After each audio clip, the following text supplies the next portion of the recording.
nabadaan qaadanay nabada caana macaan leh nabada wax kastaba laga helaa nabada ka wanaagsan ma jiro waxbaan ku ballanay nabadgelyaan ku ballanay ma sha Allah waana saxiixnay annagu weerar walba baahay maantana weerar ma qaadin annagu waxaan ku ballan qaadaynaa oo gacmaha haysanaa inuu nabadgelyada xukuumad ahaan aanu sugno dadka reer Cabdilqaadir nabada ay qaateen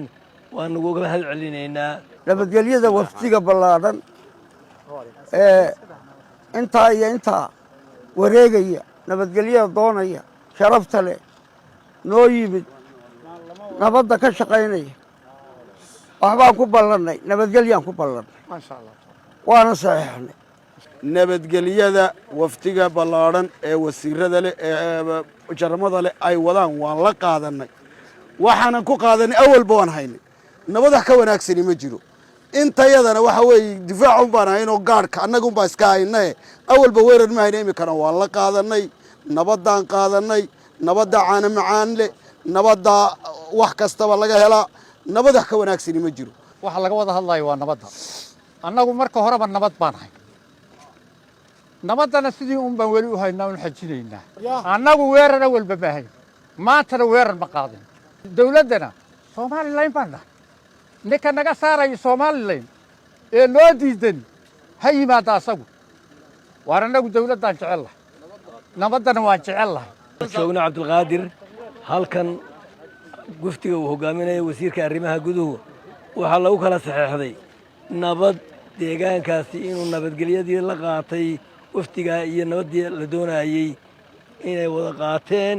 saana nabadgelyadii ay ku xiran tahay waana ilaahay mahadii waana uga mahad celinaynaa dadka reer Cabdilqaadir nabada ay qaateen waana uga mahad celinaynaa marka hore waxaan aad u salaamayaa odayaasha deegaankan hadday tahay Cabdilqaadir iyo hadday tahay odayaasha Habaasba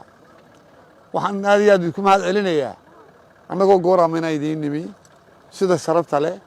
ee qiimaha leh aad noo soo dhaweysay waxaan kaloo aad iyo aad sidoo barasaabkuba sheegay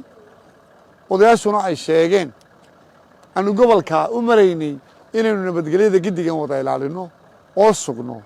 oo shaqaaqadii dhacday aawadeed aanu dhinac uga soo wada jeedno